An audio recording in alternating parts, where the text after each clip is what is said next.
வலா தக்ஃபு மா லைஸ லக பிஹி இல்ம். இன்றைய காலத்துக்கு மிக முக்கியமான தேவை. வலா தக்ஃபு மா லைஸ லக பிஹி இல்ம். தக்ஃபு அப்படி என்று சொல்றது ஃபாலோ பண்ணி போறது, அதுக்கு பின்னால தெரியுது, கஃபா பின்னால போறது. அப்போ வலா தக்ஃபு மா லைஸ லக பிஹி இல்ம், உங்களுக்கு எதுல அறிவில்லையோ அதை பின்பற்றி போக வேண்டாம், அதுக்கு பின்னால போக வேண்டாம். பின்னால ஃபாலோ பண்றதல்ல, அந்த செய்தியை உள்வாங்கிறது, அப்படி போக வேண்டாம். ஏன் தெரியுமா? இன்ன ஸம்அ வல் பஸர வல் ஃபுஆத், செவி, பார்வை, இதயம், குல்லு உலாயிக கான அன்ஹு மஸ்ஊலா, இவைகள் அனைத்து நாளை மறுமையில் விசாரிக்கப்படும். குல்லு உலாயிக கான அன்ஹு மஸ்ஊலா. அன்புள்ள சகோதரர்கள், இந்த வசனம் இருக்கிறது இஸ்லாமிய சமுதாயத்துடைய மீடியா சம்பந்தமாக யோசிக்கக்கூடியவர்களுக்கும் சோசியல் மீடியாவில் தனித்தனியான மனிதர்களாக இயங்கக்கூடியவர்களுக்கும் ஒரு பெரியோர் செய்தி இந்த வசனம் சொல்லுது. ஏதாக இருந்தாலும் வலா தக்ஃபு மா லைஸ லக பிஹி இல்ம், எதுல நம்மளுக்கு அறிவில்லையோ, அறிவெண்டா என்ன, அதை பற்றி உறுதியான நிலைப்பாடு, இது இப்படியும் இருக்கலாம் அப்படியும் இருக்கலாம்ன்றதில்ல, அல்லது முதல் முறை கேள்விப்படுறதில்ல, எதுக்கு நம்மளுக்கு உறுதியான செய்தி இல்லையோ அதை என்ன செய்ய வேண்டாம், ஃபாலோ பண்ணி போக வேண்டாம். லா தக்ஃபு மா லைஸ லக பிஹி இல்ம்.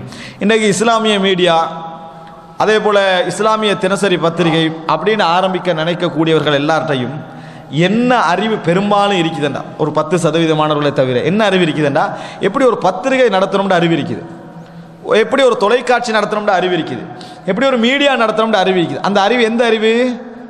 வெஸ்டர்னைஸ் பண்ணப்பட்ட அல்லது மேற்கத்திய உலகம் எப்படி மீடியாவை இன்றைக்கு நடத்தி கொண்டிருக்கிறதோ, எப்படி நடத்துமாறு மற்ற ஊடகங்கள் எல்லாம் கவர்ச்சியாக்கப்பட்டிருக்கின்றனவோ அது மாதிரி என்ன செய்கின்றது, நடத்துகின்றது. இந்த அறிவு இருக்குது. அதனால இஸ்லாமிய மீடியா, முஸ்லிம் மீடியாவில் என்ன நடக்குது தெரியுமா? பெயர் தான் முஸ்லிம் மீடியா, பெயர் தான் இஸ்லாமிய மீடியா, செய்தியெல்லாம் அவனை இவனும் உண்டு தான், முறையெல்லாம் அவன் இவன். ஆனால் என்ன, அவன் முஸ்லீம்களோட பிரச்சனையை கொஞ்சம் குறைச்சி எழுதுவான், இவங்க கூட எழுதுவாங்க. அவன் முஸ்லீம்களுடைய பிரச்சனை என்ன செய்ய சரியாக அணுக மாட்டான், இவங்க சரியாக அணுவாங்க. இதுக்கு பேர் முஸ்லீம் மீடியா. அன்புள்ள சகோதரி, இதல்ல இஸ்லாமிய மீடியான்னு செய்யக்கூடியவர்களுக்கு முதலாவது எல்லா நிபந்தனைகளையும் புரிஞ்சுக்கணும். அவங்க ஜேர்னலிசம் படித்தா மட்டும் சரி வராது, அதில் இந்த நிருபர் துறையை நம்ம படிச்சுட்டோம் அது மட்டும் என்ன செய்ய வராது, சரி வராது. மார்க்கத்தை நம்ம தெரிஞ்சோம், இஸ்லாம் என்ன சொல்லு, இஸ்லாத்துடைய நிபந்தனை என்ன, இஸ்லாமிய ஜேர்னலிசம் பேசுகிறாங்க, ஒரு குர்ஆன் வசனம் ஒரு ஹதீஸ் வரும், அவ்வளோதான். மற்றபடி தலைப்பும் இந்த 2 குர்ஆன் வசனத்தை தவிர அதில் வேறு எதுவும் இஸ்லாம் இல்லை, மற்ற எல்லாம் குஃப்ர் தான். ஆனால் பேசுறது இப்படி.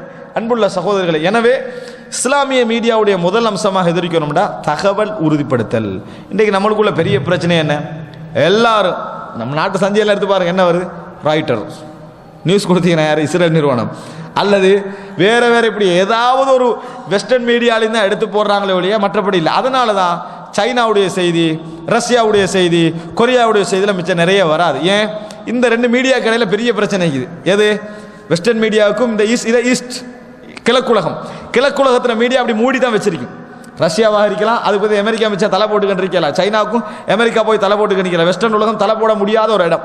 அதனால என்ன நடக்கும் தெரியுமா, அந்த மீடியாவில் உள்ள செய்திகள் நிறைய வெளியே வராது. அதனால வெஸ்டர்ன் மீடியாவில் வராது. வெஸ்டர்ன் மீடியாவில் வந்தால் தான் நம்மளோட மீடியாவுக்கு செய்தி இருக்குது, அதில் வராதனால இவங்களுக்கு அந்த செய்தி வராது.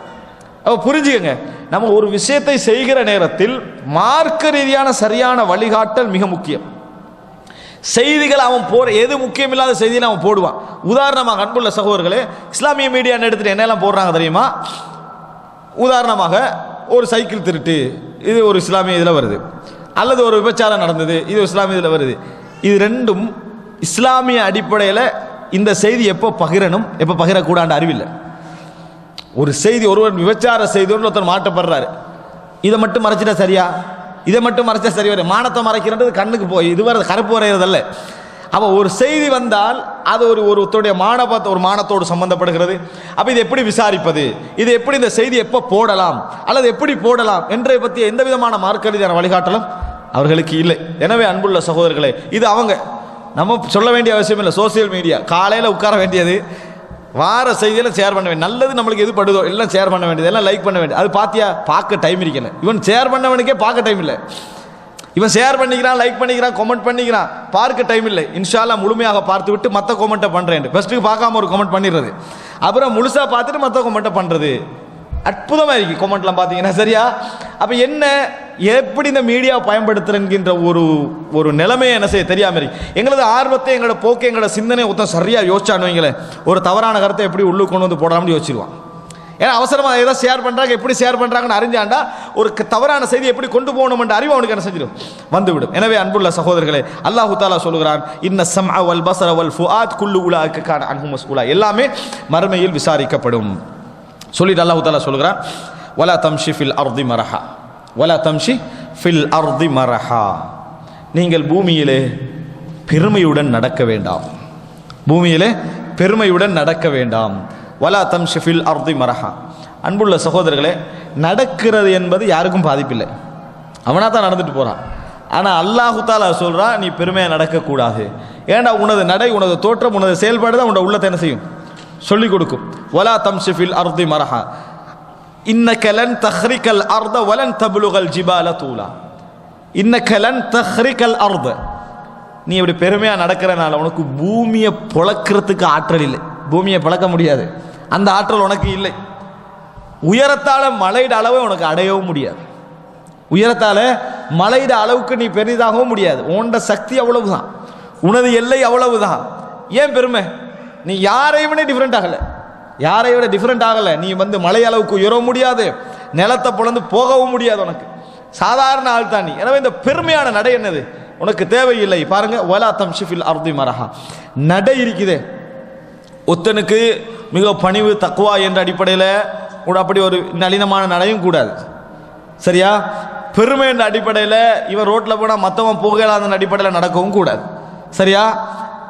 மீடியமாக சாதாரணமாக இவர் வந்து என்னது ஒரு ஒரு செயற்கையான ஒரு சக்தியை கொடுத்து நடக்கிறார் என்று விளங்காத அமைப்பில் சாதாரணமாக என்ன செய்யணும், நடக்க வேண்டும். பாருங்க, வலா தம்ஷி ஃபில் அர்தி மரஹா இன்னக லன் தஹ்ரிகல் அர்த வலன் தப்லுகல் ஜிபால தூலா, நீங்கள் பூமியை பிளக்கவும் முடியாது, மலையிட அளவுக்கு உயரவும் முடியாது. 12 செய்திகள், மொத்தமாக 13 செய்திகள், மொத்தமாக 13 செய்திகள் அல்லாஹ் தஆலா சொல்றான்.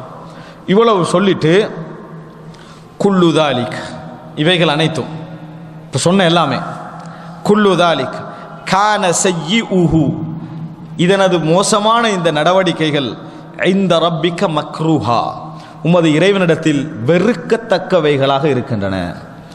இறைவன் வெறுக்கக்கூடிய செயல்பாடுகள் இவைகள்.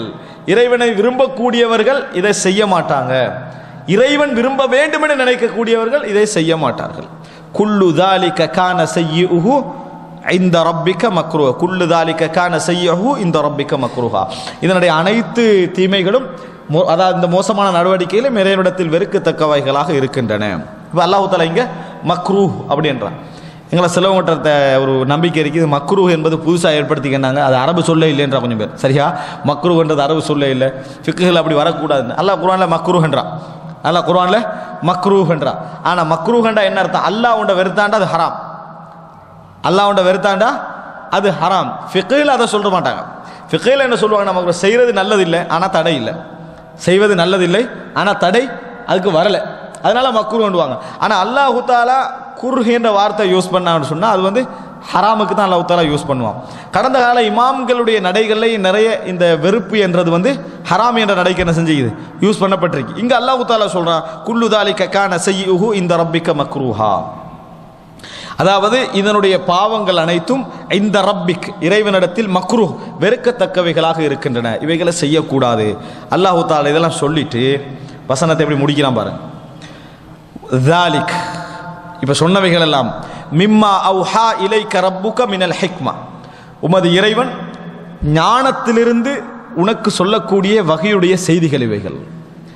ஞானத்திலிருந்து ஹிக்மத்திலிருந்து அல்லாஹ் தஆலா சொல்லக்கூடிய செய்திகள் இவைகள் சொல்லிட்டான். சொல்லிட்டு வலா வசனத்தை முடிக்கிறான், வலா தஜஅல் மஅல்லாஹி இலாஹன் ஆகர், அல்லாஹ்வோடு இன்னொரு தெய்வத்தை என்ன செய்ய வேண்டாம், ஆக்க வேண்டாம். ஃபதுல்கா ஃபீ ஜஹன்னம மலூமம் மத்ஹூரா, நீங்கள் நரகத்திலே இழிவடைந்தவராக எரியப்படுவீர்கள், நரகத்திலே இழிவடைந்தவராக நரகத்திலே நீங்கள் எரியப்படுவீர்கள். எனவே இறைவனுக்கு நீங்கள் இணை வைக்க வேண்டாம் என்று அல்லாஹ் தஆலா சொல்றான். வசனத்தை ஆரம்பித்ததும் இணை வைப்ப சொல்லித்தான், இணை வைக்க வேண்டாம். வசனத்தை முடித்ததும் இணை வைக்க வேண்டாம் என்று சொல்லித்தான் அல்லாஹ் தஆலா என்ன செய்றான், முடிக்கிறான். எப்பையும் இணை வைப்பு என்கின்ற அம்சம் ஒரு சமுதாயத்தில் இருந்தால் எல்லா சீர்கேடுகளுக்குமான அத்திவாரம் அந்த சமுதாயத்தில் போடப்பட்டுட்டுன்னு அர்த்தம். எல்லா சீர்கேடுகளுக்கும் அத்திவாரம் போடப்பட்டு விட்டது என்பது அர்த்தம் என்பதை நாங்கள் புரிந்து கொள்ள வேண்டும்.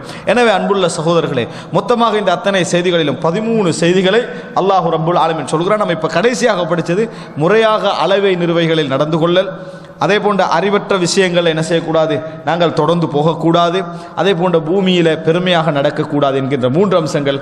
மற்ற 2 விஷயங்களும் அல்லாஹ் தஆலா அதை வெறுக்கத்தக்க செயல் என்பதையும் இணை வைப்பு அல்லாஹ் தஆலா ஏற்கனவே என்ன செஞ்சிட்டான், சொல்லிவிட்டான். இந்த 13 செய்திகள் கவாயிதுல் முஜ்தமா, ஒரு சமுதாயம் சிறந்த சமுதாயமாக உருவாகுவதற்கும் ஒரு தனிநபர் தன்னை சீர்திருத்தி தன் குடும்பத்தை சீர்திருத்தமிக்க ஒரு குடும்பமாக மாற்றுவதற்கும் உள்ள செய்திகள். அல்லாஹ் ரப்புல் ஆலமீன் இந்த செய்திகளை சிறந்த முறையில் புரிந்து நடைமுறைப்படுத்தக்கூடிய மக்களாக எம் அனைவரையும் ஆக்கியல் புரிவானாக. ஹாதா மா இந்தி வல் இல்மு இந்தல்லாஹ் வ அகூலு கௌலி ஹாதா வ அஸ்தக்ஃபிருல்லாஹ் லி வ லக்கும். அஸ்ஸலாமு அலைக்கும் வ ரஹ்மத்துல்லாஹி வ பரகாத்துஹு.